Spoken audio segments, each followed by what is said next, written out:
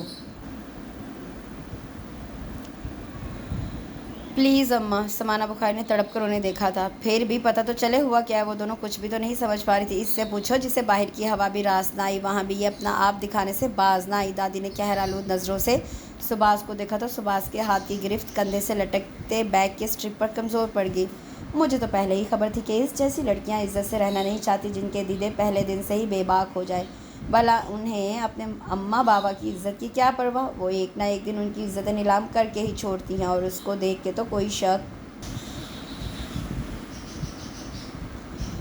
شک ہی نہیں رہتا۔ انہوں نے نخوت سے سر جھٹکا تو سباس کے ماتھے پہ بل پڑ گئے۔ اس نے انہیں کڑی نظروں سے دیکھتے ہوئے اپنی ماں کے بہتے آنسوؤں کی طرف دیکھا تھا اور پھر چلتی ہوئی ان کے پاس آن رکی۔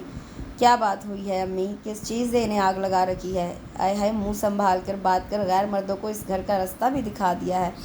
آلے ہاشم اور طلحہ بجھاتے ہیں تیری یہ جوانی کی آگ۔ دادی کو تو گویا پتنگے لگ گئے تھے۔ اس کے بات سن کر فوراً بھڑک اٹھی۔ دادی آپ حد سے بڑھ رہی ہیں، اگر میں نے کچھ کہا تو آپ کو برا لگے گا۔ اس نے مڑ کر سخت اور زہریلے لہجے میں ان سے کہا تھا۔ آخر ہوا کیا ہے؟ کچھ ہمیں بھی تو پتہ چلے۔ ندا جھنجھلا پڑی۔ یہ تمہیں سباس ہی بتا سکتی ہے، ہمیں اس سے ایسی امید نہیں تھی۔ کچھ اور نہ صحیح، یہ میرے بیٹے کی عزت کا ہی خیال کر لیتی، یہ کسی کی منکوہا ہے، اتنا تو اسے پاس رکھنا چاہیے تھا۔ تائی سنجیدگی سے اٹھیں، اس کے پاس رک کر اسے کڑے تیوروں سے گھورتے ہوئے غصے سے کہا اور کھلے دروازے سے باہر نکل گئی۔ وہ لب بھینچتے انہیں دیکھے گئی۔ ندا نے اب کی بار آسماں زویا مبشرہ کو سوالیہ نظروں سے دیکھا۔ سبھی افسوس سے دادی اور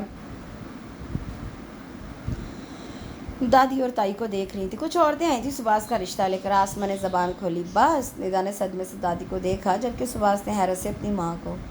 اس کے لیے رشتہ آیا تھا کسی میر حسن نامی شخص کا۔ اس نام اور اس کے خاندان سے کوئی واقف نہ تھا۔ یہ رشتہ کیوں اور کس وجہ سے آیا تھا کوئی نہ جانتا تھا۔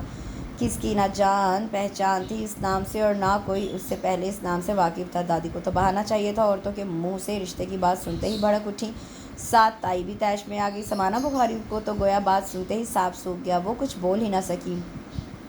آسماں نے سہولت سے بات کو سنبھالا اور ان عورتوں سے معذرت کر لی، مگر جاتے جاتے وہ عجیب سی بات کہہ گئیں۔ اپنی بیٹی سے بھی پہلے پوچھ لیجیے گا، پھر آئیں گے۔ جو شک و شبہ پیچھے رہتا تھا، رہی سہی کسر اس بات نے پوری کر دی۔ ان عورتوں کے جاتے ہی دادی اور تائی نے آسمان سر پہ اٹھا لیا۔ سباس تو یہ نام ہی پہلی بار سن رہی تھی۔ ذہن پر زور ڈال ڈال کے تھک گئی کہ یہ ہے کون اور اسے کس طرح جانتا ہے۔ سمانہ بخاری کے پوچھنے پہ بھی اس نے اپنی لا علمی کا اظہار کیا تھا۔ انہوں نے یقین کیا یا نہیں، مگر یہ معمہ اگلے ہی سنڈے کو حل ہو گیا، جب گھر کے سارے افراد ڈائننگ ٹیبل پر موجود لنچ کر رہے تھے۔ کچھ مہمانوں کی خبر پہ قاسم بخاری اٹھ کر ڈرائنگ روم میں چلے گئے، اور پھر کچھ ہی دیر بعد انہوں نے ڈرائنگ روم میں دادی، گریز، فاطمہ، ہاشم بخاری اور سمانہ بخاری کو بلا بھیجا، اور ان کے ساتھ ہی سباس کا بلاوا بھی آ گیا۔ وہ حیران سی ڈرائنگ روم میں داخل ہوئی تو ایک دم سے ٹھٹک گئی۔ سب کی نظریں اس پہ لگی تھی، جبکہ وہ سامنے بیٹھے شخص کو دیکھ رہی تھی جو اس کا شناسا تو تھا لیکن نا آشنا تھا، کیونکہ وہ اس شخص کا نام نہیں جانتی تھی۔ واقف تھی تو صرف اتنی کہ وہ اسے فورٹ منرو میں ملا تھا اور جو بار بار اس کا پیچھا کرتا تھا۔ جانتی ہو اس شخص کو؟ پوچھنے والا کوئی اور نہیں، اس کی ماں کا شوہر ہاشم بخاری تھا۔ اس نے کچھ نہ سمجھتے ہوئے طلحہ کو دیکھا، جو سرخ چہرہ اور لال انگارہ آنکھیں لیے اسے دیکھ رہا تھا۔ میں پوچھ رہا ہوں، جانتی ہو اسے؟ کون ہے یہ شخص؟ ہاشم بخاری دوسری بار پھر گرجے تھے۔ وہ کچھ بول نہ سکی، اپنی ماں کو دیکھنے لگی۔ ارے یہ کیا بولے گی، اب تو اسے گونگا بننا ہی ہے۔ یہ جو چاند چڑھانا چاہتی تھی، اب تو وہ سب کی نظروں میں آ گیا، اب تو اسے چپ لگے گی ہی، بولتی تو بند ہوگی نا۔ دادی کو تو پھپھولے پھوڑنے کا موقع مل گیا تھا، پھر کیسے وہ چوکتی؟ دیکھیے بخاری صاحب، آپ خاموش رہیں، ہم آپ سے بات نہیں کر رہے۔ اس شخص، میر حسن کے ساتھ بیٹھے شخص نے کچھ کہنا چاہا، مگر ہاشم بخاری نے اپنے مخصوص توش لہجے میں انہیں ٹوک دیا۔ انکل پلیز، آپ ہماری بات تو سنیں۔ آپ کے میر حسن بولا تھا، مگر ہاشم بخاری نے ہاتھ اٹھا کر اسے کچھ بھی کہنے سے باز رکھا۔ ہم آپ سے نہیں، اپنی لڑکی سے کچھ پوچھ رہے، بہتر ہوگا آپ خاموش بیٹھیں۔ مگر انکل، یہ تو میں نے کہا ہے آپ خاموش بیٹھیں۔ مہمان ہیں اس لیے ہم آپ کی عزت کر رہے ہیں، ورنہ اب تک ہم آپ کو باہر کی راہ دکھا چکے ہوتے۔ بخاری صاحب، آپ خود خواہ غصہ ہو رہے ہیں، اگر اطمینان سے بیٹھ کر آپ ہماری بات سن لیں تو اصل بات سب کی سمجھ میں آ جائے گی۔ ساتھ والے شخص نے پھر کچھ کہنا چاہا، آپ کو یہاں بیٹھنا ہے یا باہر جانا ہے؟ ہاشم بخاری نے گھور کر اس شخص کو دیکھا تھا، ان کے ساتھ دو عورتیں ایک دوسرے کو دیکھنے لگی تھیں۔ قاسم بخاری نے بھائی کے کندھے کو تھوڑا سا دبایا، مگر وہ پھر بھی شہباز کو گھور رہے تھے جو ٹکر ٹکر سب کی شکلیں دیکھ رہی تھی۔ یہ شخص تم سے شادی کرنا چاہتا ہے، اس کا دعویٰ ہے کہ یہ تم کو اور تم اس کو اچھی طرح جانتے ہو، اس لیے آج یہ تمہارے لیے پرپوزل لے کر آیا ہے۔ ماتھے پہ تیوری سے جائے، آنکھوں میں نفرت کی چنگاریاں لیے خشونت اور نفرت بھرے لہجے میں ہاشم بخاری نے اسے کہا تو وہ طلحہ اور اپنی ماں کو دیکھتی نفی میں سر ہلانے لگی۔ میں نہیں جانتی اس شخص کو، جھوٹ مت بولو، مجھ سے قسم لے لے میں اس شخص کو نہیں جانتی، میں تو اس شخص کے نام تک سے واقف نہیں، اسے پتہ بھی نہ چلا۔ اور وہ منمنانے لگی تھی۔ بخاری صاحب بچی درست کہہ رہی ہے حسین صاحب، ہم گھر آئے مہمانوں کی بڑی عزت کرتے ہیں، اس سے پہلے کہ اس عزت میں کوئی درار پڑے آپ یہاں سے جا سکتے ہیں۔ انہوں نے تمام مربت بالائے طاق رکھ کر ان آئے لوگوں کو یہاں سے اٹھ جانے کا پیغام دے دیا۔ لیکن ہماری بات تو سنیں، ہم نے جو کہہ دیا سو کہہ دیا، پلیز آپ ہمارا اور اپنا وقت برباد نہ کریں، دروازہ کھلا ہے پلیز۔ انہوں نے ہاتھ کے اشارے سے انہیں باہر کا راستہ دکھایا۔ انکل آپ یہاں سے جا سکتے ہیں۔ ان کا لہجہ سخت، مضبوط، مستحکم اور ہموار دیکھ کر وہ چاروں مہمان ایک دوسرے کو دیکھتے اٹھ کھڑے ہوئے۔ ان کے انداز میں بے بسی نمایاں تھی۔ بخاری صاحب اگلے کی بات کو ٹھنڈے دل و دماغ سے سن لینا چاہیے، اس میں صرف دوسرے کا ہی نہیں اپنا بھی فائدہ ہوتا ہے، پلیز آپ بچی کو کچھ مت کہیے گا، وہ واقعی ہم سے ناواقف و انجان ہے، ہم یہ رشتہ اپنی خواہش و مرضی سے لے کر آئے ہیں، یہ بچی واقعی بے خبر ہے۔ جاتے سمے چاروں مرد اور عورتیں ان کے پاس رکے اور وہ ذرا بڑی عمر کے مرد جنہیں ہاشم بخاری نے حسین صاحب کہا تھا ان کے کندھے پر ہاتھ رکھ کے کہا اور پھر اللہ حافظ کہتے باہر نکل گیا۔ جب امیر حسن نے اسے دیکھ کر بے اختیار آئی ایم سوری کہا اور باہر نکل گیا۔ ان کے جاتے ہی سب نے ایک بار پھر اس پہ نظریں جما دی اور سوال و جواب کا سلسلہ ایک بار پھر شروع ہو گیا۔ ایک طرف دادی شروع ہوئی، دوسری طرف ہاشم بخاری غصے سے اسے پہلے ہی گھورے تھے۔ قاسم بخاری کی آنکھوں میں بھی بے اعتباری کے رنگ نمایاں تھے۔ طلحہ ابھی تک سرخ چہرے اور سرخ آنکھوں سے اسے دیکھ رہا تھا، اس نے سب کی طرف دیکھتے ہوئے اپنی ماں کی طرف دیکھا تھا، وہ اسے دیکھتی مسلسل نفی میں سر ہلاتی بس روئے جا رہی تھی۔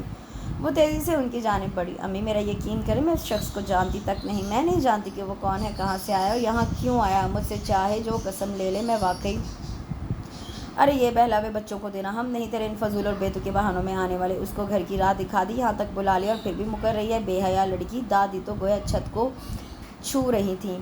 دادی میں سچ کہہ رہی ہوں۔ وہ دادی کی جانب مڑی، اپنی صفائی پیش کرنا چاہیے۔ ارے جا جا، تیرا کوئی بھی روپ ہم سے چھپا ہوا نہیں، جانتے ہیں ہم سب۔ تو نے ہاشم کی عزت کو بٹا لگا دیا، اسے کہیں کا نہیں چھوڑا، اور کچھ نہیں، اتنا تو خیال کر لیتی کہ اس گھر کے ٹکڑوں پہ پلی ہے، وہ ٹکڑے حرام کے تو نہیں تھے، اور یہ میرا پوتا۔ انہوں نے مڑ کر طلحہ کی طرف اشارہ کیا۔ تیرا منگیتر نہیں، قسم ہے تیرا، اس کی عزت و غیرت کا جنازہ نکالتے ہوئے تجھے ذرا شرم نہ آئی؟ دادی کے کہنے کی دیر تھی کہ طلحہ جھٹکے سے اٹھ کھڑا ہوا، تیزی سے اس کے پاس سے گزرنے لگا کہ بے اختیار اس نے اس کا بازو پکڑ لیا۔ طلحہ آپ تو میرا یقین کرے، اس نے ایک آس ایک امید سے اس کی آنکھوں میں دیکھا تھا۔ کیا یقین کروں، میں نے تو خود تمہیں اس کے ساتھ دیکھا تھا سباز، پھر بھی کہتی ہوں، ٹوٹے ارمانوں اور بکھرے اعتبار کی کرچیاں تھیں اس کے لہجے میں جو سباز کو ایک ہی بار میں لہو لہان کر گئیں۔ اس نے نفی میں سر ہلاتے ہوئے ڈبڈبائی آنکھوں سے اسے دیکھا تھا۔ وہ اپنا بازو چھڑانے لگا۔ جب اس نے اپنی گھٹی آواز میں نہیں نہیں کہا تھا، اس نے جھٹکے سے اپنا بازو چھڑانا چاہا، مگر وہ ایسا کر نہیں سکا کیونکہ سباز وہیں گر پڑی تھی اور وہ اسے سہارا بھی نہ دیکھ سکا۔ ایسے مت کرو سباز، مت جاؤ اس گھر سے، ہم سب تمہارے بغیر کیا کریں گے؟ اسے سامان باندھتا دیکھ کر ندا روحانسی ہو رہی تھی، وہ سامان چھوڑ کر اس کے پاس آ بیٹھی۔ مجھے مت روکو ندا، اب میں اس گھر میں نہیں رہ سکتی۔ اس گھر نے مجھ پہ اعتبار، اعتماد اور یقین کرنے کی بجائے مجھے ذلیل رسوا کر کے رکھ دیا۔ کیا تم سوچ سکتی ہو سباز ایسی گری ہوئی کوئی حرکت کر سکتی ہے؟ کیا میں بچی ہوں؟ میں نہیں جانتی کہ عزت کیا ہوتی ہے، اس کا جنازہ کیسے نکلتا ہے؟ کیا میں اس سے ناواقف ہوں کہ ماں باپ کی عزت کیا ہوتی ہے؟ ندا اس گھر نے مجھے سہارا تو دیا مگر ہمیشہ مجھے رسوا کیا۔ کیا میں اتنی بری ہوں کہ 22 سالوں سے یہاں رہ رہی ہوں مگر پھر بھی کسی کے دل میں ذرہ برابر بھی اپنے لیے جگہ نہ بنا سکی، نہ عزت؟ ہر کوئی مجھے بے اعتباری اور شک کی نظر سے دیکھتا ہے، ہر کسی کو میں بری لگتی ہوں۔ ایسا کیوں ہے ندا؟ ہر کوئی مجھ پہ کیوں شک کر رہا ہے؟ سباز یہ وقتی باتیں ہیں۔ نہیں ندا، یہ وقتی باتیں نہیں ہیں، مجھ پہ شک کیا گیا ہے، مجھے بے اعتبار کیا گیا ہے، تم نہیں جانتی، مجھے اندر سے کاٹ ڈالا گیا ہے، میرے ٹکڑے ٹکڑے کر دیے گئے ہیں، میں اندر سے مر گئی ہوں ندا، میری اندر سے موت ہو چکی ہے۔ وہ پھوٹ پھوٹ کر رو دی تو ندا کو کچھ سمجھ نہ آیا کہ وہ کیا کہے، کس طرح اسے حوصلہ دے کے ان جھوٹی تسلیوں اور دلاسوں سے اسے بہلائے، اسے ساتھ لگائے، بس اس کی پشت تھپکتی رہی۔ کچھ دیر بعد باہر گاڑی کا ہارن بجا تھا، غنی نے اندر آ کر سیٹھ ظفر اللہ مرزا کے آنے کی اطلاع دی تھی۔ وہ اٹھ کھڑی ہوئی، زویا، مبشرہ اور آسماں رو پڑیں، علی بھی آنسو بہاتا اسے بس دیکھتا رہا۔ وہ سب کے گلے مل کر خاموشی سے بیگ اٹھا کر باہر نکل گئی۔ اس کی ماں کچن کے دروازے میں کھڑی اسے دیکھ رہی تھی۔ وہ خاموشی سے چلتی ان کے پاس آن رکی۔ دونوں کچھ دیر تک ایک دوسرے کو ڈبڈبائی ہوئی آنکھوں سے دیکھتی رہیں، پھر تڑپ کر ایک دوسرے کے گلے لگ گئی۔ مجھے معاف کر دینا بیٹا، میں تمہارے حق میں آواز نہ اٹھا سکی، حالانکہ میں جانتی ہوں کہ تم بے گناہ ہو، انہوں نے روتے ہوئے کہا تھا۔ وہ کچھ بول نہ سکی، خاموشی سے وہاں سے ہٹی اور سامنے کھڑی گاڑی کی طرف چل پڑی۔ اسی پل باہر سے ایک گاڑی آئی تھی، جس سے اگلے ہی پل ڈاکٹر طلحہ برآمد ہوا۔ اس نے نظریں اٹھا کر صرف ایک پل کے لیے اسے دیکھا اور پھر سر جھکا کر گاڑی کے کھلے دروازے سے اندر بیٹھ گئی۔ اس کے بیٹھتے ہی سیٹھ ظفر اللہ مرزا بھی اس کے ساتھ بیٹھ گئے۔ ڈرائیور نے گاڑی سٹارٹ کر دی، جبھی ایک دم سے اس کی نظر بائیں طرف امرود کے درخت کے ساتھ بندھے بکرے پر پڑی۔ اس نے فوراً گاڑی رکوائی اور تیزی سے باہر نکل گئی۔ سیٹھ ظفر اللہ نے حیرت سے اسے دیکھا تھا۔ وہ دوڑتے ہوئے بکرے کے پاس جا بیٹھی۔ غنی، اس کا خیال رکھنا اور عید پہ میری طرف سے اس کے ماتھے پہ 2 پیار لے کے اسے قربان کرنا۔ اس دفعہ بے شک اس کی ایک ران چھپا لینا اور پھر آسماں سے بھنوا کر کھانا، اور ہاں، کھاتے ہوئے مجھے ضرور یاد کرنا، اس نے بکرے کو دیکھتے ہوئے ساتھ کھڑے غنی کو گلگیر آواز میں کہا، اور پھر بکرے کے ماتھے کا آخری پیار لے کر اٹھ کھڑی ہوئی۔ سامنے کے دروازے میں ندا، زویا، مبشرہ، آسماں، علی اور علی کھڑے اس کو ہی دیکھ رہے تھے، جبکہ اس کی ماں ابھی تک کچن کے دروازے کے ساتھ لگی کھڑی رو رہی تھی۔ اس نے پورے گھر پر ایک الوداعی نظر ڈالی اور پھر گاڑی میں بیٹھ گئی، اگلے ہی پل باہر نکل گئی۔ خس کم جہاں پاک، تخت پہ بیٹھی دادی نے ہاتھ جھاڑے تھے، تائی لب بھیجے بیٹھی تھی۔ طلحہ ان کے پاس سے گزرتا تیزی سے اندر چلا گیا۔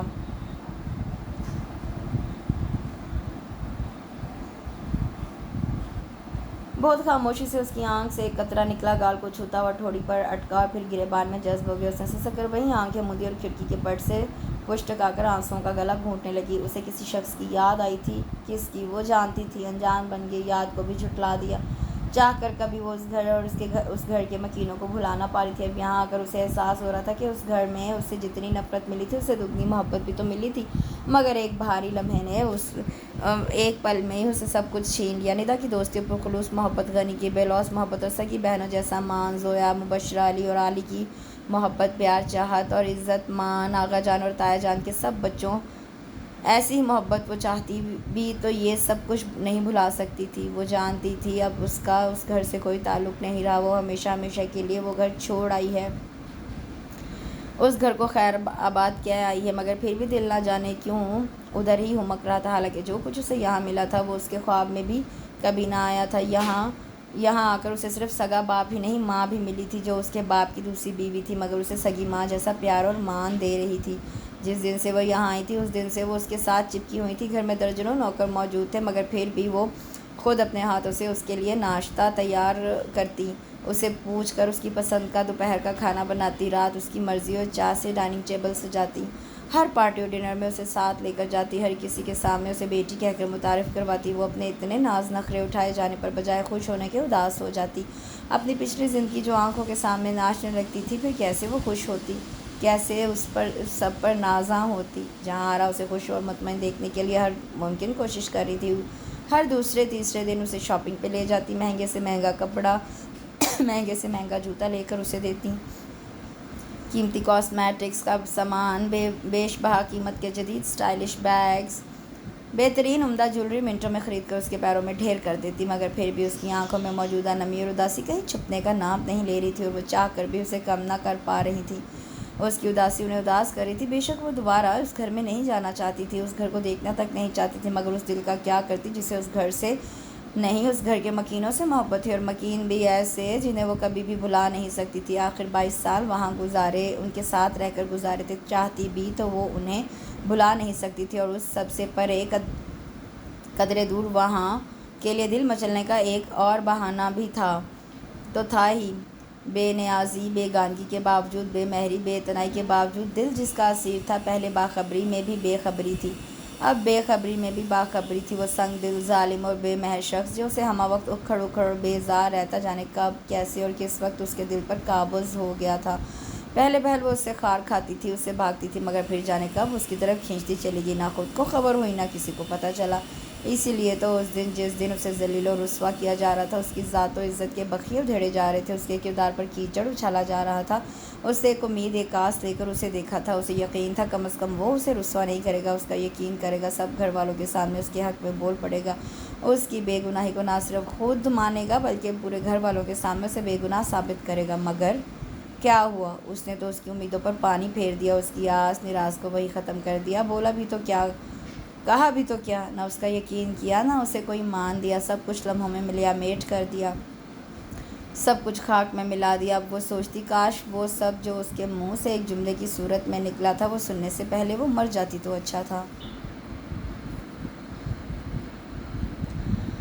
مگر چاہنے سے کیا ہوتا ہے، لکھے کو کوئی بدل تو نہیں سکتا۔ جتنا اس نے ذلیل ہونا تھا وہ ہو چکی، جتنا رسوا ہونا تھا وہ ہو چکی، اب تو کچھ بھی نہیں ہو سکتا تھا، اور اب دراصل وہ کچھ کرنا بھی نہیں چاہتی تھی۔ اس گھر کے مکینوں سے محبت اپنی جگہ، مگر وہ بھی عزت والی تھی، وہ انا بھی رکھتی تھی۔ اگر بخاری ہاؤس والے غیرت مند تھے تو بے غیرت وہ بھی نہیں تھی۔ وہ جانتی تھی اس کے باپ نے دوسری جو شادی کی تھی وہ عورت کچھ ہی عرصے بعد اسے چھوڑ کر چلی گئی، بزنس اس کا سارا ڈوب گیا، روپیہ پیسہ ہاتھ سے جاتا رہا، یہاں تک کہ گھر بھی بک گیا۔ تب اسے ہوش آیا، تب وہ حواسوں میں لوٹا، پھر ہاتھ پاؤں مارے، آگے پیچھے سے قرضہ لیا، صفر سے پھر کاروبار شروع کیا جو کبھی کامیاب رہتا کبھی بڑا دھچکا لگوا دیتا، اور جب ٹھیک طرح سے چلنے لگا تو پھر تیسری شادی کر لی۔ مگر اولاد جیسی خوشی اسے نصیب نہ ہوئی، ساری زندگی اولاد کے لیے سسکتا رہا، مگر پھر بھی گھر میں کوئی گلاب نہ کھل سکا۔ وہ کامیاب بزنس مین مگر ناکام شخص تھا جس نے کبھی کوئی سچی خوشی نہیں دیکھی تھی۔ اب جو اتنی پلی بڑی جوان اولاد ملی تو اس کے پیر زمین پر نہ ٹک رہے تھے، اس کی زبان سے نکلنے والا ہر لفظ اس کے باپ کے لیے حرف آخر تھا۔ مگر جب اس نے طلحہ سے طلاق لینے کا باپ سے ذکر کیا تو وہ یکدم خاموش ہو گئے، خالی خالی نظروں سے اپنی بیٹی کو دیکھنے لگے۔ ایسا مت کرو بیٹا، یہ اچھا عمل نہیں ہے، طلاق بندے کو رسوا کر کے چھوڑتی ہے، بندہ کہیں کا نہیں رہتا، یہ داغ مول لے کر اس کا دھبا پوری زندگی پیشانی پر چمکتا رہتا ہے اور ذلیل و رسوا کرتا رہتا ہے۔ تم ایسا مت کرو بیٹا۔ انہوں نے اسے بہت سمجھانے کی کوشش کی، زمانے کی اونچ نیچ سمجھائی، مگر وہ جو ارادہ کر چکی تھی اس سے پرے ہٹ نہ سکی۔ طلحہ کو خلا کا نوٹس بھیج دیا گیا اور اب وہ عدالت کی طرف سے پہلی پیشی کا انتظار کر رہی تھی۔ شادی کو مضبوط، پائیدار اعتبار و اعتماد بناتے ہیں جب یہ دونوں چیزیں ہی ہم میں نہیں تو پھر اس رشتے کو آگے لے جانے کا فائدہ۔ اس کی دوسری ماں جہاں آرا نے جب اسے سمجھانے کی کوشش کی تو بہت دکھ سے اس نے کہا۔ جہاں آرا اندر کی بات سے ناواقف تھی، اس لیے افسوس سے اسے دیکھتی رہی۔ سمانہ بخاری نے اسے فون کیا تو اس نے انہیں اپنے ارادے سے پہلے ہی آگاہ کر دیا تھا، وہ بھی اسے سمجھانا ہی چاہتی تھی، مگر اس کے مضبوط سخت لہجے کے آگے انہیں اپنا سمجھانا بے سود لگا۔ ندا وغیرہ کا فون آیا تو سبھی افسردگی سے رو رہے تھے، وہ کیا کرتی، وہ بھی روتی رہی، سبھی اسے واپس آنے کا کہتے رہے، جس پہ افسردگی سے کچھ کہہ بھی نہ سکی، حالانکہ کہنا چاہتی تھی کہ اس گھر سے ملنے والا ہر زخم مجھے بھول سکتا ہے، مگر آخر میں جو مجھے گہرا گھاؤ لگایا گیا ہے وہ میں چاہوں بھی تو بھلا نہیں سکتی۔ اس دن ایک انوکھی بات ہوگی، وہ جہاں آرا کے ساتھ ان کی دوست کی عیادت کے لیے ہسپتال گئی تو وہاں اس کا ٹکراؤ میر حسن سے ہو گیا۔ وہ تو اسے دیکھتے ہی حیران رہ گیا، البتہ اس پہ نظر پڑتے ہی آنکھوں میں وحشت اتر آئی۔ اس نے اس پہ پہلی نظر ہی نفرت بھری ڈالی تھی۔ صبح وہ جہاں آرا کے ساتھ سامنے کھلے دروازے سے اندر داخل ہو رہی تھی کہ بے اختیار میر حسن نے اسے پکار لیا۔ اس نے مڑ کر اسے بہت غصے سے دیکھا، وہ تیزی سے اس کے قریب آ گیا۔ آپ اندر چلیں، میں آتی ہوں، اس نے جہاں آرا سے کہا تو وہ سر ہلاتی اندر چلی گئی، جبکہ اس نے قدم واپس موڑ لیا۔ اس کے اندر وحشت کا ایک طوفان اٹھا تھا، وہ واپس قدم موڑتے ہی اس نے ایک تھپڑ میر حسن کے چہرے پہ لگا دیا جس پہ وہ ساکت رہ گیا۔ کیوں کیا تم نے ایسا؟ کس گناہ کا بدلہ لیا تم نے مجھ سے؟ بولو، کیوں سب کی نظروں میں مجھے گرا دیا؟ میں تو تمہیں جانتی تک نہیں تھی، پھر کیوں تم نے مجھے بدنام اور رسوا کیا؟ کیا بگاڑا تھا میں نے تمہارا کہ تم نے ایسا قدم اٹھایا؟ بتاؤ مجھے، کیوں کیا تم نے ایسا؟ اس نے اسے صرف تھپڑ ہی نہیں مارا تھا بلکہ اسے گریبان سے پکڑ کر جھنجھوڑ ڈالا تھا، اور وہ اپنی جگہ ساکت ہوا، ٹکٹکی باندھے اسے دیکھے گیا۔ مجھے تو تمہارا نام تک معلوم نہیں تھا، پھر کیوں مجھے اپنے نام کے ساتھ بدنام کرا دیا؟ کیا پوری دنیا میں ہی تمہیں ملی تھی؟ تم نے مجھے ہی ذلیل کرنا تھا۔ شعلہ بار نگاہیں اس کے حیران چہرے پہ جمائے وہ برس ہی رہی تھی۔ مجھے تو پہلے ہی عزت کی ضرورت تھی اور جو تھوڑی بہت تھی وہ بھی تم نے چھین لی۔ کیا برا کیا تھا میں نے تمہارے ساتھ جو تم نے ایسا کیا؟ بتاؤ مجھے، بولو۔ اب کی بار کہتے کہتے وہ رو پڑی، اس کے گریبان پہ بھی اس کے ہاتھوں کی گرفت ڈھیلی پڑ گئی۔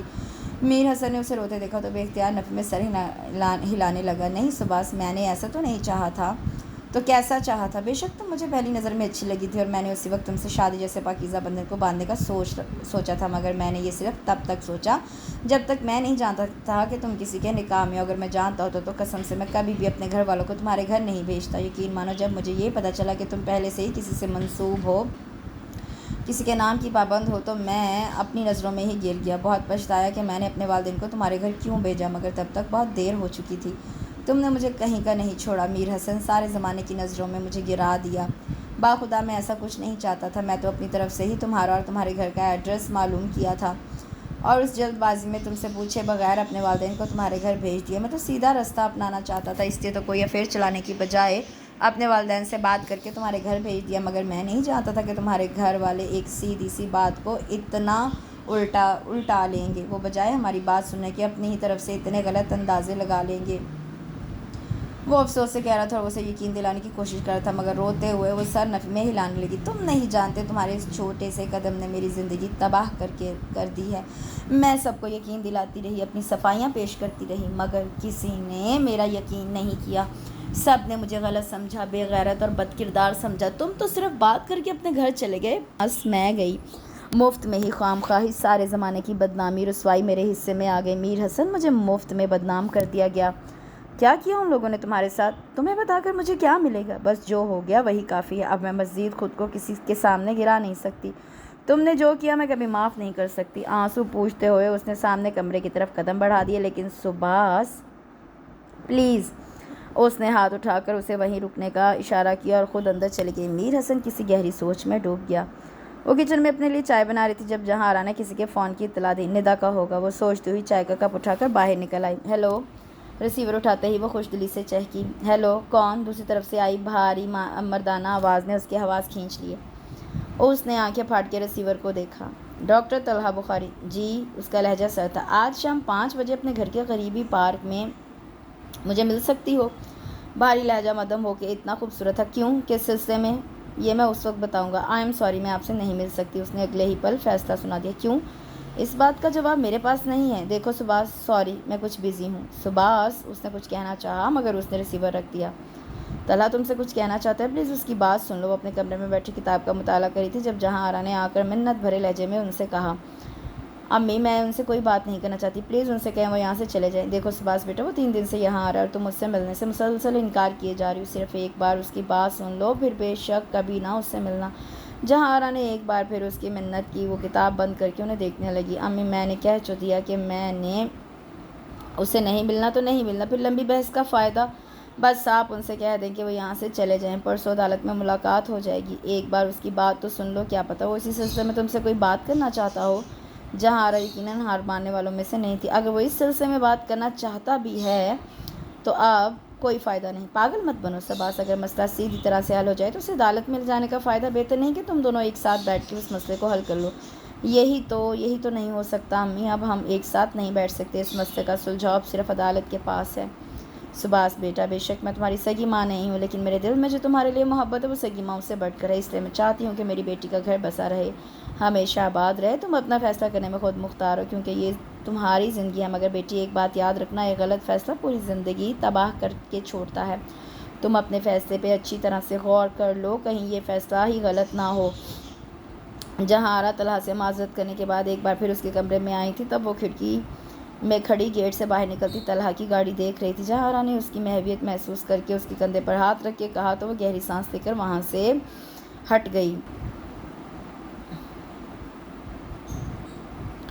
وہ سوئی ہوئی تھی جب اس کے اوپر سے کسی نے کمبل اتارا۔ کیا ہے امی، سونے دے، اس نے بند آنکھوں سے ناگواری سے کہا تو اس کے کندھے پر کسی نے 2 ہتھڑ جڑ دیے۔ اس نے ہڑبڑا کے آنکھیں کھولی تھی، بالکل منحوسوں کی طرح پڑی ہو۔ شرم نہیں آتی؟ ماں کام کاج میں جتی ہے اور بیٹی آرام سے بستر میں گھسی پڑی ہے، اپنے کرتوت تو نے نہیں بدلنے؟ دادی آپ، وہ اچھل ہی تو پڑی تھی۔ ارے بدبخت، آہستہ بول، دل دہلا کر رکھ دیا، پہلے ہی میرا دل بہت کمزور ہے، یہیں نہ مار دینا۔ دادی نے اس کے اچھلنے اور پھر چلانے پہ دہل کر ہاتھ سینے پہ رکھا تو وہ حیرت سے انہیں دیکھی گئی۔ ارے دیدے، کیا پھاڑ پھاڑ کے دیکھ رہی ہے؟ یہ میں ہی ہوں، تیری دادی۔ لیکن آپ یہاں کیوں آئیں؟ اس کی حیرت کسی طور پر بھی کم نہ ہو پا رہی تھی۔ کیا میں اپنی پوتی کے گھر نہیں آ سکتی؟ کون پوتی؟ میں تو آپ کی پوتی ہی نہیں ہوں۔ اچھا، 22 سال تک دادی دادی کہہ کر زبان سوکھتی نہیں تھی اور اب پوتی ہونے سے انکاری ہو رہی ہے؟ دادی نے گھور کر اسے دیکھا تو وہ ہونٹ چبانے لگی۔ دادی، شاید آپ غلطی سے یہاں آ گئی ہیں، اس نے سنجیدگی سے کہا تو انہوں نے جیسے ناک سے مکھی اڑے۔ ارے چا، میں کیوں غلطی کرنے لگی؟ کیا مجھ سے بھولا ہوا ہے تیرا یہ گھر؟ انہوں نے اسے کھینچ کر آدھے کمبل سے باہر نکالا۔ چل اٹھ باہر چل، تیری تائی بھی میرے ساتھ ہے اور تیرا باپ بھی کب سے آئے بیٹھے ہیں، مگر تیری ماں خدمتوں میں جت گئی بجائے تجھے بلانے کے۔ کون باپ؟ اسے ایک ہی لفظ سمجھ میں آیا تھا، ہاشم۔ اور کون؟ مگر میرا باپ تو ظفر اللہ مرزا ہے۔ بے شک ہے، مگر ہاشم بھی تو تیرا ہی باپ ہے۔ اب اٹھ، نخرے نہ کر، باہر آ کے سب سے مل۔ نہیں دادی پلیز، مجھے کسی سے نہیں ملنا، پلیز آپ جائیں یہاں سے۔ اس نے ان سے اپنی کلائی چھڑائی تو دادی اسے دیکھنے لگی۔ میں تمہیں لیے بغیر باہر نہیں جاؤں گی، چلو میرے ساتھ باہر۔ انہوں نے دوبارہ اس کی کلائی پکڑی۔ پلیز دادی چلو نا، اب تو اچھا تو نہیں نا لگتا میں اکیلی باہر جاؤں۔ انہوں نے اسے کھینچنا چاہا مگر اس نے ان سے ایک بار پھر کلائی چھڑا لی۔ دادی، مجھے باہر نہیں جانا اور نہ کسی سے ملنا ہے، پلیز آپ جائیں۔ یہاں بھی تمہاری عادتیں نہیں بدلیں، ضدی اب بھی ہو۔ انہوں نے جیسے افسوس کیا، مانا کہ گئی مجھ پہ ہی ہو، مگر میں تو شروع سے ہی سچائی ہوئی تھی، تم تو تھوڑی عقل رکھتی ہو، اس سے ہی ذرا کام میں لے آؤ۔ انہوں نے افسوس بھرے لہجے میں کہا تو وہ کچھ نہ بولی۔ دروازے پہ ہلکا سا کھٹکا ہوا تو دونوں ادھر دیکھنے لگی۔ تائی مسکراتے ہوئے اندر داخل ہو رہی تھی، ساتھ جہاں آرا بھی تھی۔ آئی ایم سوری، مجھے آپ میں سے کسی سے نہیں ملنا، آپ امی کے پاس بیٹھنا چاہتی ہیں تو بیٹھیں، وہ سپاٹ سرد لہجے میں کہتی ساتھ والے کمرے کا دروازہ کھول کر اندر گھس گئی، جبکہ وہ تینوں بند دروازے کو دیکھتی رہ گئیں۔ اس دن نہ صرف سمانہ بخاری نے فون کیا تھا بلکہ قاسم بخاری نے بھی بار بار اس سے بات کرنے کی کوشش کی تھی۔ ندا وغیرہ سب گھر بھی آئے تھے مگر اس نے سب سے ملنے سے انکار کر دیا۔ اس شام کو طلحہ نے پھر سے اس سے ملنے کی کوشش کی مگر اس کا ایک ہی جواب تھا، کل عدالت میں ملاقات ہوگی۔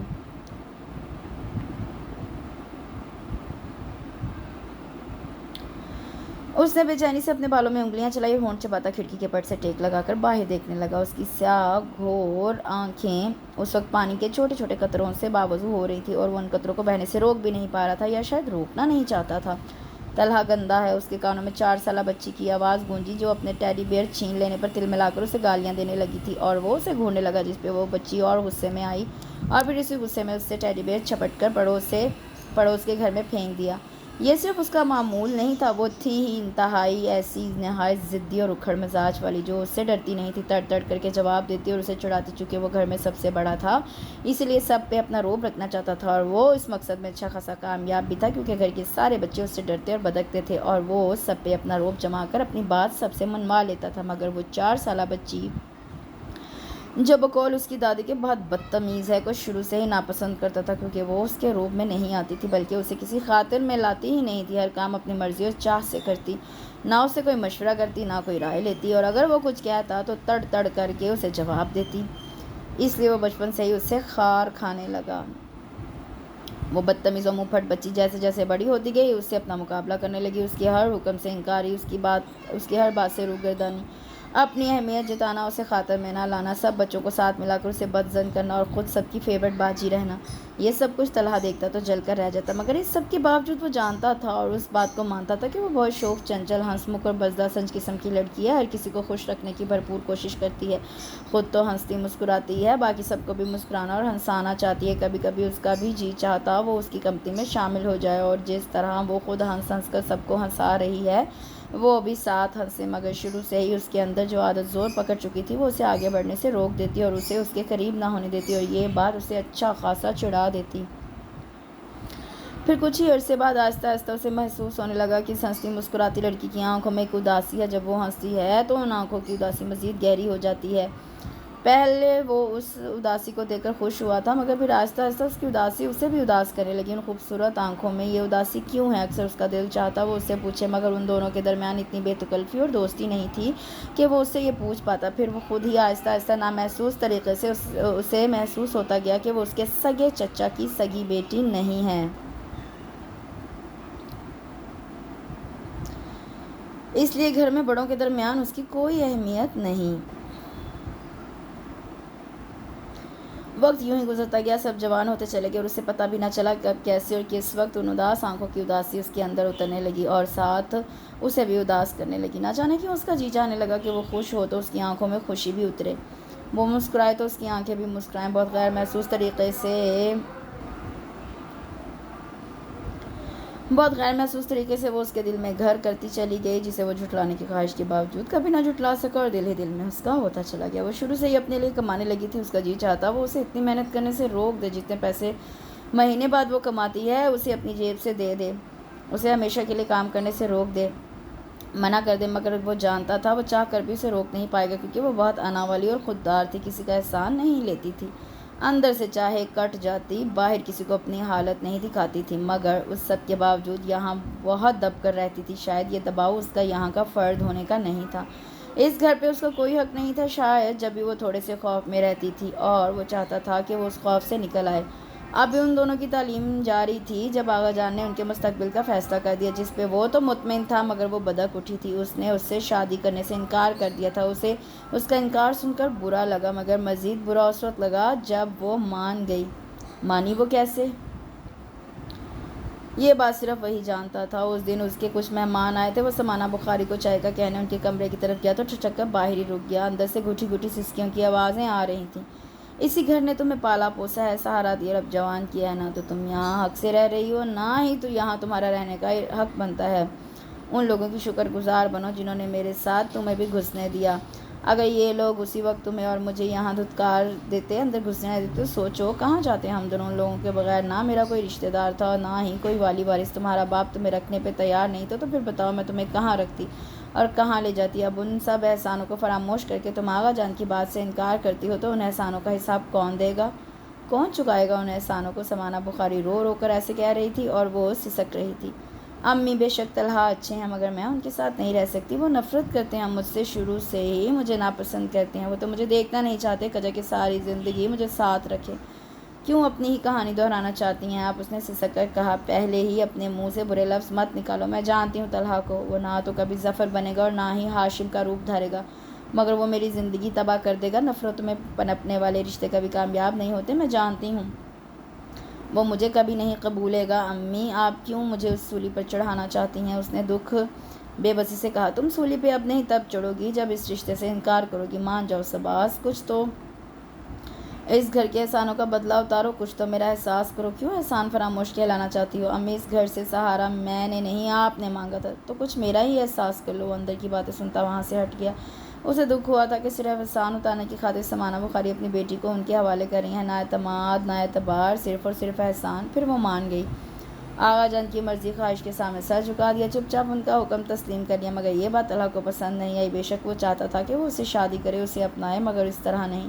یہ ہرگز نہیں چاہتا تھا کہ وہ دب کر اپنی مرضی کے خلاف یوں راضی ہو۔ وہ چاہتا تھا وہ بولے، بے شک انکار ہی کرے، مگر اپنے دل کی بات پر عمل ضرور کرے، جیسا وہ اندر سے چاہتی ہے اس کا اظہار بھی کرے۔ وہ ایسے گھٹ گھٹ کر اپنی ماں کی خواہش کے لیے خود کو نہ مارے، اپنی زبان کھولے اور آواز نکالے، اپنی مرضی سے جیے اور اپنی مرضی چلائے۔ وہ اس سے محبت کرتا تھا، جبھی تو ہر کام میں اس کی خواہش، اس کی مرضی چاہتا تھا، مگر تب اسے بہت افسوس ہوا جب اس نے اپنی ہر خواہش و مرضی کا گلا گھونٹ کر صرف اور صرف دوسروں کی خواہشوں کے سامنے سر جھکا دیا تھا۔ اسی بات پہ اسے غصہ آیا اور دل ہی دل میں وہ اس سے ناراض ہو گیا۔ وہ اسے پہلے بھی ڈانٹتا ڈپٹتا تھا، مگر اس میں اس کے بعد اور زور آ گیا۔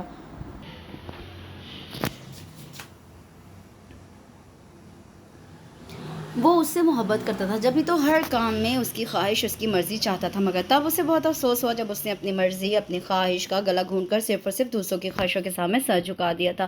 اسی بات پہ اسے غصہ آیا تھا، وہ دل ہی دل میں اس سے ناراض ہو گیا تھا۔ وہ اسے پہلے بھی ڈانٹتا ڈپٹتا رہتا تھا، مگر اس میں اس کے بعد اور زور آ گیا۔ وہ صرف یہ چاہتا تھا کہ کسی طرح وہ اس گھر کے اور اس کے احسانوں کے دباؤ سے نکلے، جو خود کو آزاد محسوس کرے، آواز اٹھائے اور اپنی مرضی سے زندگی گزارے، اور کچھ نہ صحیح صرف اتنا تو دوسروں کو احساس دلائے کہ میں بھی انسان ہوں، میری بھی کوئی خواہشات ہیں، میں بھی اپنی مرضی رکھتی ہوں، اپنے دل کی چاہ پہ جینا چاہتی ہوں، اپنی من مرضی سے یہ زندگی بتانا چاہتی ہوں۔ مگر وہ نہ تو بول کر دی، بس خاموش ہو گئی، چپ سادھی تو اس پہ قائم بھی رہی۔ ایسے میں اس کی چپ اسے غصہ دلاتی، اس کی خاموشی اسے ہلا دیتی۔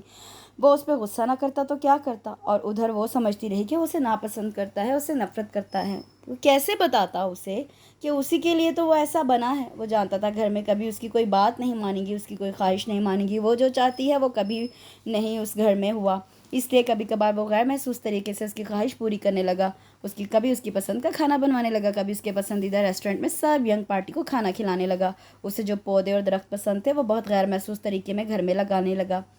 وہ فی الحال رخصتی نہیں چاہتی تھی، اس لیے اس نے سب کے اصرار کے باوجود صرف اس کی خواہش کی خاطر رخصتی کو التوا میں ڈال دیا۔ آغا جان کی ناراضی کے باوجود اس نے صرف سباس کی خوشی کو اول جانا۔ وہ اسے صرف خوش دیکھنا چاہتا تھا، اس لیے جب غنی کی مہندی کے دن سب کے کپڑے سل کر آ گئے اور صرف اس کے نہ پہنچے، وہ کتنی اداس ہو گئی تھی۔ دادی اور ہاشم بخاری نے بھی اسے ڈانٹ دیا تھا۔ وہ رونے کے قریب ہو گئی تھی، تب طلحہ نے اس کی آنکھوں میں دیکھا تو جیسے اندر سے ڈھہ گیا، کتنی ٹوٹی ہوئی لگ رہی تھی، وہ کتنی بکھری ہوئی تھی، وہ تڑپ ہی تو گیا تھا۔ پھر اس نے اسی وقت ٹیلر کو فون کیا اور اسے دگنی سلائی دینے کا وعدہ کر کے فوراً اس کے کپڑے گھر منگوائے۔ وہ اسے صرف اور صرف خوش، مطمئن اور شاداں دیکھنا چاہتا تھا، اور جب وہ نئے کپڑے پہن کر مہندی کی تقریب میں چمکتی گاتی آئی تو وہ اندر تک سرشار ہو گیا تھا۔ اس دن وہ ساری رات اس کی آنکھوں کے سامنے ہی تھی اور وہ اسے دیکھ دیکھ کر تن من کو پرسکون و مطمئن کرتا رہا۔ وہ اسی خوشی میں جب اس نے فورٹ منرو جانے کا کہا تو سب کے اعتراض کے باوجود اس نے فورٹ منرو جانے کو ہی ترجیح دی۔ جب ہی تو ان کا چھوٹا سا قافلہ فورٹ منرو پہنچ گیا۔ وہ اسے وہاں خوش باش اور چمکتا دیکھ کر خود کو کتنا ہلکا پھلکا اور مطمئن محسوس کر رہا تھا، مگر اس اطمینان میں اس وقت ہلکی سی لرزش پیدا ہوئی جب اس نے ڈائمہ جھیل کے قریب سباس کو کسی اجنبی مرد کے ساتھ چلتے دیکھا، اور نہ صرف چلتے دیکھا بلکہ باتیں بھی کرتے دیکھا۔ فطری طور پر اسے یہ بات بہت بری لگی تھی، مگر چونکہ وہ جانتا تھا کہ وہ یوں ہی لاپرواہ سی ہے، اس لیے اس نے اسے دبے لفظوں میں سمجھانا ضروری سمجھا، مگر اس نے اسی لاپرواہی میں اس کی یہ بات اڑا دی، اور پھر وہ اجنبی سے اسے پیالہ پہ بھی اس کے قریب کھڑا نظر آیا، اور یہ صرف وہی نظر نہ آیا بلکہ جب وہ لوگ وہیں درختوں میں کرسیوں پر بیٹھے چائے اور پکوڑے سموسے کھا رہے تھے، اس نے اس شخص کو ایک بار پھر وہیں چکراتے دیکھا۔ تب وہ ٹھٹکا تھا، بے اختیار اسے اس شخص پہ غصہ آیا تھا۔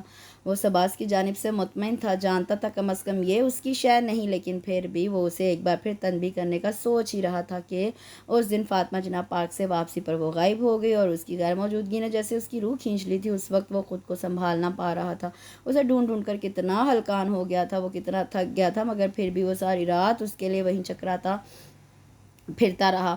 کتنی خوفناک اور ڈراؤنی رات تھی وہ، کتنے خوفناک اندیشے خدشے ذہن میں بار بار آ کر اسے ڈراتے رہے۔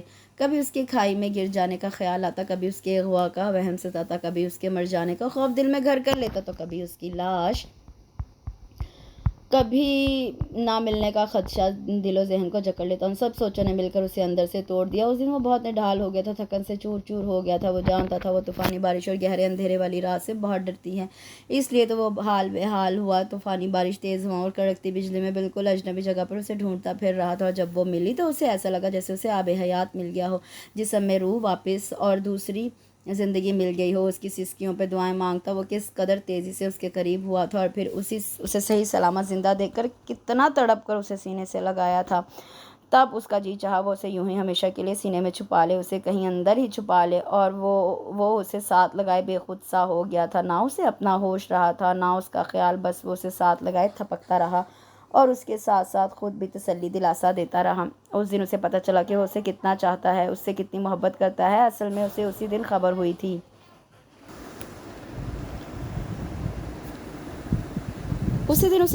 کہ وہ اس کے لیے کتنی اہم ہے۔ تب اس کا جی چاہا وہ اسے اس اہمیت کے بارے میں اسے بتائے کہ وہ اس کے دل میں کیا مقام رکھتی ہے، اس کے لیے دل میں کتنی جگہ ہے، وہ اسے کتنا چاہتا ہے اور وہ اس سے کس قدر محبت کرتا ہے۔ وہ انہی دنوں میں اسے بتانے کا ارادہ رکھتا تھا کہ وہ بھیانک حادثہ ان سب کے ساتھ پیش آیا، نہ جانے کدھر سے وہ اجنبی شخص سباس کا خواستگار بن کر نکلا۔ اکیلا آتا تو اور بات تھی، وہ تو ساتھ اپنے ماں باپ کو بھی لے آیا تھا۔ کس کے کہنے پہ وہ یہاں چلا آیا تھا، کس کی شے تھی یہ کہ وہ یہاں تک چلا آیا، اور نہ صرف چلا آیا بلکہ دھڑلے سے رشتہ بھی مانگ لیا۔ اس دن وہاں بیٹھ کر اس کی کنپٹیاں سلگ اٹھی تھیں، رگوں میں دوڑتا خون اندر ہی اندر ٹھوکریں مارنے لگا تھا، آنکھوں میں عجب چبھن اور دل میں سوئیاں سی چبھنے لگی۔ ہاشم بخاری نے سباس کو نہ صرف وہاں سب کے سامنے بلایا تھا بلکہ اس سے اندر کی بات بھی پوچھی تھی، جس پہ وہ ہکا بکا کبھی ایک کی شکل دیتی اور کبھی دوسرے کی۔ وہ حیران تھی کہ یہ سب کیا ہے، اس کے متعلق یہ سب کیا کہا جا رہا ہے، کون سے الزام اس پہ لگائے جا رہے ہیں، اسے کیوں سب کے بیچ یوں رسوا کیا جا رہا ہے، اس کا قصور کیا ہے، اس نے کیا برا کیا ہے۔ وہ حیران سی اپنی صفائیاں پیش کرنے لگی تھی، سب کو اپنا یقین دلانے لگی تھی۔ ہر ایک کی آنکھوں میں بے یقینی دیکھ کر وہ بوکھلا گئی تھی، کس قدر پریشان ہو گئی تھی۔ اپنا اور اپنی ذات کا یقین دلاتے اس کی خوبصورت آنکھوں میں کتنے آنسو آ گئے تھے، اپنی بے بسی پہ وہ کتنا ٹوٹ گئی تھی۔ تب وہ سرخ آنکھیں لیے صرف اسے دیکھتا رہا، منہ سے کچھ نہ بولا، بے اعتبار آنکھیں اس پہ جمائے رکھیں۔ تب وہ چاروں جانب سے مایوس ہو کر نا امید ہو کر اس کی جانب لپکی تھی۔ اسے اپنا یقین دلانا چاہا، اسے سب سچ بتانا چاہا، مگر اس نے کیا کیا؟ ایک ہی وار میں اسے گرا دیا، اس کی آخری امید بھی توڑ دی، ذرا سی جو آس باقی تھی وہ بھی اسے چھین لی۔ اس نے اگلے ہی پل دیکھا اس کا وجود ڈگمگا گیا تھا، آنکھوں میں شدید تکلیف اور چہرے پہ اذیت چھا گئی تھی۔ کتنی بے یقینی سے اس نے اسے دیکھا تھا، جیسے اسے توقع نہیں تھی کہ وہ اسے بے اعتبار کرے گا، اسے صفائی کا موقع دیے بغیر اس پہ لگائے گئے الزامات کی تائید کرے گا۔ نفی میں سر ہلاتے ہوئے کس قدر دکھ درد سے وہ اسے دیکھ رہی تھی، کتنی اذیت تکلیف سے اسے دیکھ رہی تھی۔ تب ایک لمحے کے لیے اس کا دل وہیں بند ہو گیا تھا، وہ گر گئی تھی اور وہ چپ ہو گیا۔ پھر اگلے ہی دن وہ جھولی میں ذلت اور رسوائی کے پھول ڈالے اپنے باپ کے پاس چلی گئی، جسے وہ جانتی تک نہیں تھی، جس کے پاس جانے سے وہ مرنا بہتر سمجھتی تھی۔ وہ جانتا تھا اگر سارا گھر بھی مل کے اسے وہاں جانے کے لیے مجبور کرتا تو وہ تب بھی وہاں نہ جاتی، مگر تب اسے جانا پڑا، کیونکہ یہاں سے اسے جو کچھ ملنا تھا وہ مل گیا۔ اب وہ کس لیے یہاں رہتی، کس برتے پہ یہاں بستی؟ وہ چلی گئی، بہت چپ چاپ، بہت خاموشی سے، دوبارہ نہ کسی کو کوئی صفائی دینے کی کوشش کی اور نہ کسی کو کوئی یقین دلایا۔ پھر کیا ہوا؟ اس کے جاتے ہی پورے گھر میں خاموشی چھا گئی، پورا گھر ہو کے عالم میں آ گیا، چاروں اور سناٹے گونجنے لگے، ہر طرف چپ نے خوفناک ڈیرا جما لیا۔ پھر گھر میں نہ کسی کی ہنسی گونجی، نہ کسی کا قہقہ بلند ہوا، ندا خاموشی سے یونیورسٹی چلی جاتی، نہ اس کے آنے کی خبر ہوتی، نہ جانے کی۔ مبشرہ اور زویا پہلے بھی اتنا نہ بولتی تھی، ان کے بولنے یا نہ بولنے سے گھر والوں کو کوئی فرق نہ پڑا۔ لڑکے پہلے ہی گھر سے باہر رہتے تھے، انہوں نے کیا شور شرابہ کرنا۔ سمانہ بخاری کو چپ لگی تو وہ ساس کے پاس سے دور دور ہٹنے لگی۔ آسمہ پہلے ہی کم بولتی تھی اور ذرا تنہائی پسند تھی، اس لیے غنی کے آنے تک اپنے کمرے میں ہی بند رہتی۔ تائی کو گھٹنوں میں درد تھا، وہ بھی اپنے کمرے میں پڑی رہتی اور دادی اکیلی باہر تخت پر پڑی رہتی، نہ انہیں کوئی چھیڑتا نہ کوئی چڑھاتا، وہ سارا دن یوں ہی چپ کی بکل مارے پڑی رہتی۔ تھوڑے ہی دنوں میں گھر کی خاموشی اور سائیں سائیں کرتے گہرے سناٹے نے انہیں ہلانے لگے۔ وہ ہر طرف پھیلی چپ کو محسوس کر کے ہول جاتی، ارے کوئی تو بولو، یہ ہر طرف اتنی خاموشی کیوں ہے؟ بے اختیار اٹھ کر وہ سب کو آوازیں دینے لگتی، اماں سب اپنے اپنے کاموں میں مصروف ہے، سمانہ بخاری آہستہ سے کہتی۔ کچھ ہی دنوں میں انہیں احساس ہو گیا تھا کہ یہ خاموشی کیوں ہے، کس کے دم سے ہے اور کس وجہ سے، اور یہ احساس صرف انہیں ہی نہیں گھر کے ہر فرد کو ہوا تھا۔ طلحہ جو کبھی اتنا گھر پہ نہیں رہا تھا، وہ جان گیا تھا کہ گھر کو بہت گہری چپ لگ گئی ہے۔ وہ ہمہ وقت مضطرب سا بے چینی کے عالم میں کمرے اور بیلکنی میں ٹہلتا پھرتا، اسے کچھ سمجھ میں نہ آتا کہ وہ کیا کرے۔ دل نہ ہسپتال میں لگ رہا تھا نہ ہی گھر پہ، بہت بے چین رہنے لگا تھا وہ، اور اسے بے چینی کو موت کا سروپ سباس کی طرف سے بھیجے گئے خلا کے نوٹس نے دے دیا۔ اس دن وہ نوٹس ہاتھ میں لیا، آنکھیں پھاڑے بے یقینی سے اس پھڑپھڑاتے ہوئے کاغذ کو دیکھتا رہ گیا۔ اتنی جلدی وہ یہاں تک پہنچ بھی گئی، یہ وہ سوچ بھی نہیں سکتا تھا۔ اس دن وہ بستر پر پڑا تو اگلے 3 دن تک اٹھ نہ سکا، سب ہی اسے گہری تشویش اور پریشانی سے دیکھ رہے تھے۔ اس نے اس وقت تو کسی کو نہ بتایا، البتہ سمانہ بخاری کو اکیلا پاتے ہی خلا کے کاغذات ان کے سامنے رکھ دیے، جس پہ وہ کچھ نہ بولیں، بس ایک بار شکایت بھری آنکھوں سے انہیں دیکھا تھا اور پھر سر جھکا دیا۔ اس میں میرا کیا قصور؟ وہ ان کے سامنے جھنجھلایا۔ سب قصور میرا ہے، کیونکہ میں نے اسے جنا ہے، سمانہ بخاری نے سپاٹ لہجے میں مگر برستی آنکھوں سے اسے کہا تھا۔ وہ کچھ بول نہ سکا، اور پھر اس نے ایسی ہی چپ سمانہ بخاری کے پیچھے کھڑے ہاشم بخاری کے چہرے اور ہونٹوں پہ دیکھی تھی، اور تب وہ ٹھٹک گیا تھا۔ وہ آنکھوں میں ہلکی ہلکی سرخی لیے زور سے لب بھینچے، جیسے بہت تکلیف کے عالم میں لگ رہے تھے۔ تب اس سے رہا نہ گیا تو وہ اس رات انہیں لان میں اکیلے ٹہلتے دیکھ کر ان کے پاس چلا گیا۔ تب باتوں ہی باتوں میں اس پہ انکشاف ہوا تھا کہ جو اس کے لیے کسی دھماکے سے کم نہ تھا۔ ان دنوں سمانہ بہت تکلیف میں ہے، انہوں نے کہا تھا۔ تب وہ حیرت سے انہیں دیکھنے لگا کہ سمانہ بخاری پہلے کب تکلیف میں نہ ہوتی تھی۔ وہ جانتا تھا ہاشم بخاری نے ساری زندگی انہیں دکھ و تکلیف اور اذیتوں کے سوا کچھ نہیں دیا، پھر اب کیا ہو گیا تھا کہ وہ ان کی تکلیف پہ اتنے فکر مند ہو رہے تھے؟ وہ ان کے کہنے پہ کچھ نہیں بولا تھا، صرف رک کر انہیں دیکھا تھا۔ جانتے ہو طلحہ، میں سمانہ بخاری کو کبھی دکھ میں نہیں دیکھنا چاہتا تھا۔ اچھا؟ اس اچھا میں تعجب ہی تعجب تھا، لیکن پھر بھی نہ جانے کیوں وہ ہر بار میری وجہ سے دکھی ہو جاتی ہے، حالانکہ میں اسے ہر بار ہی دکھوں اور تکلیفوں سے بچانا چاہتا ہوں، مگر پھر بھی ہر بار مجھ سے کچھ نہ کچھ ایسا ہو جاتا ہے کہ سمانہ دکھوں اور تکلیفوں میں گھر کر رہ جاتی ہے، جس پر میں بعد میں پچھتاتا ہوں، بہت پچھتاتا ہوں، لیکن تب تک وقت ہاتھ سے نکل چکا ہوتا ہے اور میرے پاس سوائے پچھتانے اور شرمندہ ہونے کے اور کچھ نہیں ہوتا۔ وہ اس کے ساتھ چلتے چلتے رک گئے، ایک گہری سانس لی اور پھر سر اٹھا کر چاند کی سمت دیکھنے لگے۔ وہ بھی رک کر خاموشی سے انہیں دیکھنے لگا۔ ایک بات بتاؤں تمہیں؟ اچانک ہی سر نیچے کر کے انہوں نے کہا۔ جی؟ جانتے ہو سمانہ میری پہلی اور آخری محبت ہے۔ جی؟ اس پر تو جیسے حیرتوں کا پہاڑ ٹوٹا تھا۔ وہ آنکھیں پھاڑ کے انہیں دیکھنے لگا، وہ مسکرانے لگے۔ میں جانتا تھا تم یہ سن کر حیران ہوگے، مگر یہی سچ ہے، وہ میری شادی کے بعد کی نہیں، بہت بچپن کی محبت ہے، تب کی جب اس نے بولنا سیکھا، جب اس سے چلنا سیکھا، جب اس نے کھیلنا سیکھا۔ جانتے ہو جب اس نے بولنا سیکھا تو سب سے پہلے اس نے کس کو پکارا، کس کا نام لیا؟ ہونٹوں پہ ہلکی سی مسکراہٹ لیا، آنکھوں میں یاد کی ماضی کی پرچھائیاں لیے وہ جیسے بہت دور تک دیکھ رہے تھے۔ وہ اب کی بار کچھ نہیں بولا، بس انہیں دیکھے گیا۔ اس نے سب سے پہلے میرا نام لیا تھا، مجھے آشی کہا، تب سب حیران رہ گئے اور حیرت سے اسے دیکھنے لگے۔ اور پھر جب دوبارہ اس نے میرا نام لیا تو سب ہنسنے لگے، چاچو، چاچی، اماں جان، آغا جان، سب مجھے کہنے لگے کہ یہ اس کی ماں ہے جو اس نے سب سے پہلے اسے پکارا۔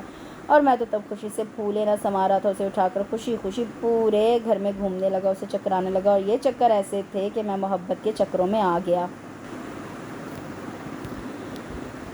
ہم ایک دوسرے کے دل کا حال جانتے تھے مگر پھر بھی خاموش رہے، اور ایسے میں وہ بے درد وقت آ گیا جس نے نہ کچھ کہنے دیا نہ سننے۔ وہ مجھے دیکھتی رہی، میں اسے آغا جان نے زبردستی اپنے دوست کے بیٹے کے ساتھ اس کی شادی طے کر دی۔ چونکہ آغا جان نے اسے پالا تھا اس لیے وہ انکار نہ کر سکی، اور میں اس کے انکار نہ کرنے پر جھنجھلا گیا اور اس سے ناراض ہو گیا۔ وہ کیا کرتی، نہ مجھے ناراض کر سکتی تھی اور نہ آغا جان کو، اس لیے بیمار پڑ گئی۔ شادی تو اس کی ہو ہی جانی تھی، سو ہو گئی، مگر میں اس سے ناراض ہی رہا، دوبارہ کبھی اس سے بات نہ کی۔ وہ جب یہاں آتی مجھ سے ناراضی کی وجہ پوچھتی، مجھ سے ڈھیروں شکایتیں کرتی، ڈھیروں گلے شکوے کرتی، مگر میں اسے کوئی لفٹ نہ کراتا، کوئی اہمیت نہ دیتا، اور وہ اسی طرح واپس چلی جاتی۔ پھر کچھ عرصے بعد ہمیں پتہ چلا ظفر اللہ اچھا آدمی نہیں، وہ سمانہ کے ساتھ بہت زیادتی کرتا ہے، آئے دن اس سے لڑتا جھگڑتا ہے۔ یہ سن کر میں بے چین ہو گیا، اسے واپس آنے کا کہا، مگر وہ پریگننٹ تھی، گھر نہیں چھوڑ سکتی تھی۔ اس کے انکار پر مجھے بہت غصہ آیا، اس لیے جب وہ بچی کی پیدائش کے بعد ظفر اللہ مرزا کا گھر چھوڑ کر واپس آئی تو میں نے اسے ویلکم نہیں کیا، مگر جب اسے طلاق ہوئی تب میں اس کا بہت خیال رکھنے لگا، لیکن وہ میرے اس خیال رکھنے کو کسی خاطر میں نہ لاتی اور اپنی بیٹی کو سینے سے لگائے ہر وقت روتی رہتی۔ تب مجھے نہ صرف اس پہ غصہ آتا بلکہ اس کی بیٹی پہ اس سے بڑھ کے غصہ آتا۔ وہ اس بچی کی وجہ سے اجڑ کر آئی ہے اور اب اسی کی وجہ سے رو رہی ہے۔ یہ سوچ کر مجھے بچی سے چڑ ہونے لگی، اور یہ چڑ اتنی بڑی کہ جب سمانہ اسے اٹھائے رو رہی ہوتی تو میرا جی چاہتا میں اس بچی کو اٹھا کر کہیں پھینک آؤں یا اس کا سر کسی دیوار پر دے ماروں تاکہ وہ مر جائے اور سمانہ نہ روئے۔ سمانہ کے رونے کی وجہ سے ہی وہ بچی میری چڑ بن گئی تھی، اور اس چڑ میں تب اور اضافہ ہو گیا جب اس کی وجہ سے سمانہ نے مجھ سے شادی کرنے سے انکار کر دیا۔ میں کسی بھی صورت دوسری شادی نہیں کروں گی۔ کیوں؟ قاسم بخاری نے پوچھا۔ بس میں اپنی بچی کے لیے جینا چاہتی ہوں اور کسی کے لیے نہیں، اس نے کہا تھا، اور یہ بات میرے دل میں خوب کر گئی، یعنی کہ میں اس کے لیے کسی ہو گیا تھا، ایک دم سے پرایا ہو گیا تھا۔ وہ مجھ سے اپنے بچپن کی محبت پہ اس چھوٹی سی لڑکی کو ترجیح دینے لگی۔ تب میرا جی چاہا میں اس بچی کا حشر نشر کر دوں۔ آغا جان نے اسے بہت منانے کی کوشش کی، بہت قائل کرنے کی کوشش کی، مگر وہ مان کر ہی نہ دی، اور اس کا مسلسل انکار مجھے بچی کے خلاف کرتا چلا گیا۔ آغا جان نے اس کی کب مانی تھی، اپنی مرضی چلا کر ہی رہے، یعنی اسے منع کر رہے، لیکن تب تک میں سمانہ سے بدظن ہو چکا تھا، اس پہ بہت غصہ تھا، اس لیے میں نے اس سے شادی سے انکار کر دیا۔ جس طرح وہ نہ مان رہی تھی اس طرح میں بھی اپنے پٹھے پہ کسی کو ہاتھ نہ رکھنے دیا۔ مجھے تو غصہ تھا اس لیے فی الحال انکار کر رہا تھا، مگر پھر یہ غصہ ذرا کم ہو تو چپ چاپ اس سے شادی کر لی، لیکن نہ جانے کیوں میرے اندر مطمئن نہ ہوا، شاید اس لیے کہ اسے میری کم اپنی بچی کی زیادہ پرواہ تھی۔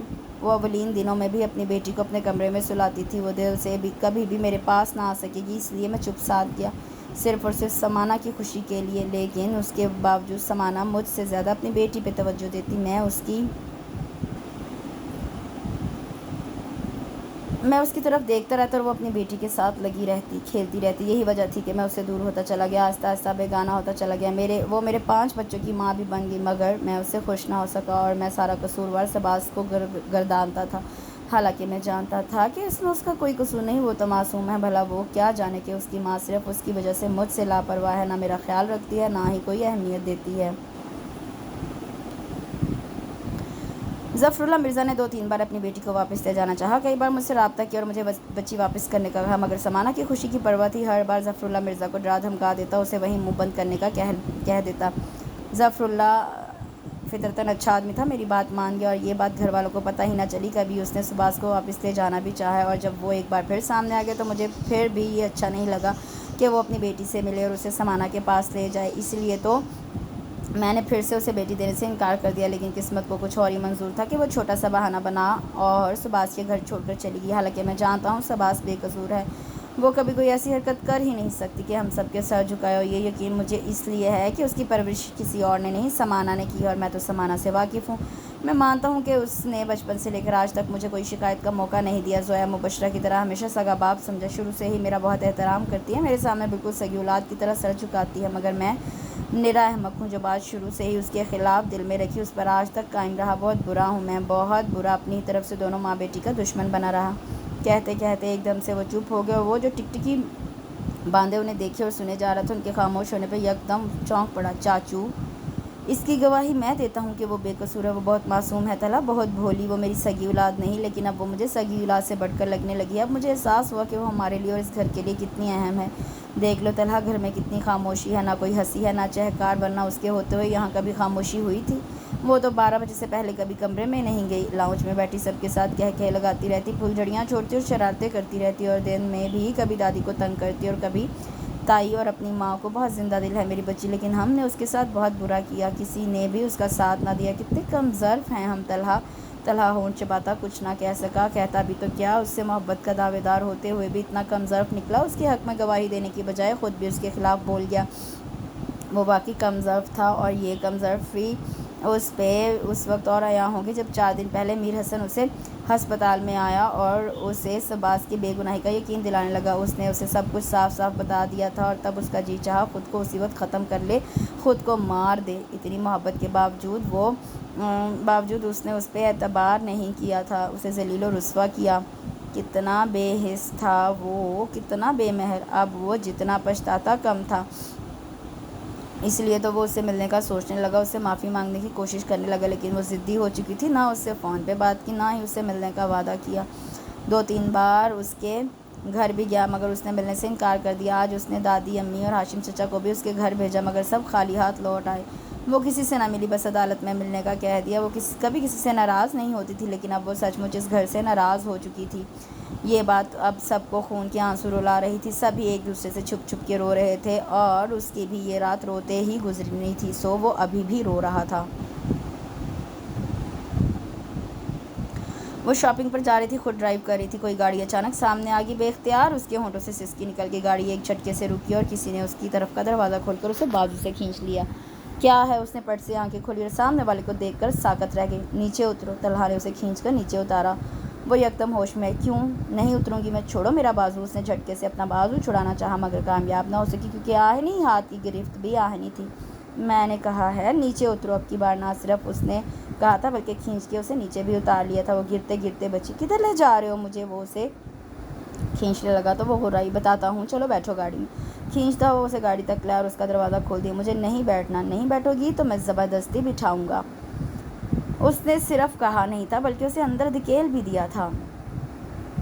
اس کا سر اسٹیئرنگ سے ٹکرایا تو وہ بلبلا اٹھی، اتنے میں دوسری طرف سے ہو کر ڈرائیونگ سیٹ پر آ بیٹھا۔ وہ جھٹکے سے سیدھی ہوئی دروازہ کھول کر باہر نکلنے کی کوشش کرنے لگی۔ آرام سے بیٹھی رہو، گاڑی اب لاکڈ ہو چکی ہے۔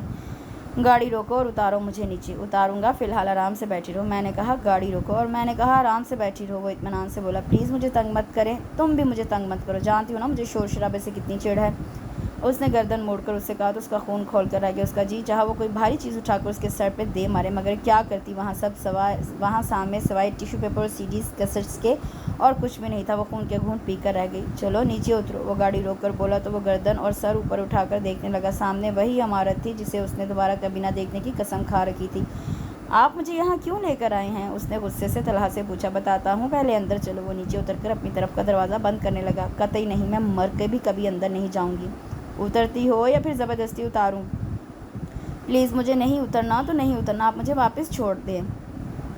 چھوڑ آؤں گا، فی الحال تو اندر چلو۔ میں نے کہا میں مر کے بھی اندر نہیں جاؤں گی۔ تو پھر ٹھیک ہے، دیکھ لیتے ہیں تم مرتی ہو یا نہیں۔ کہنے کے ساتھ ہی اس نے ایک بار پھر اسے کھینچ لیا، اور پھر اسی طرح کھینچتا ہوا اسے اندر لے گیا، اور اس نے لاکھ بازو چھڑانے کی کوشش کی، خود کو چھڑانے میں کامیاب نہ ہو سکی، اور وہ اسے کھینچتا ہوا بڑے ہال میں لے گیا جہاں گھر کے سارے افراد جمع تھے۔ اسے دیکھتے ہی ہر طرف کھلبلی مچ گئی۔ لے آ گئی دلہن، کھینچ کر اسے صوفے پہ بٹھایا تو ساتھ بیٹھی دادی نے جھٹ اسے ساتھ لگا لیا۔ وہ ابھی اس جھٹکے سے سنبھلی بھی نہ تھی کہ تائی جان نے اسے جھپی دے ماری، اور پھر اگلے ہی پل ندا اور آسماں ہاتھوں میں رنگ برنگی چیزیں اٹھائیں اسے اپنی طرف کھینچ کر لے گئی۔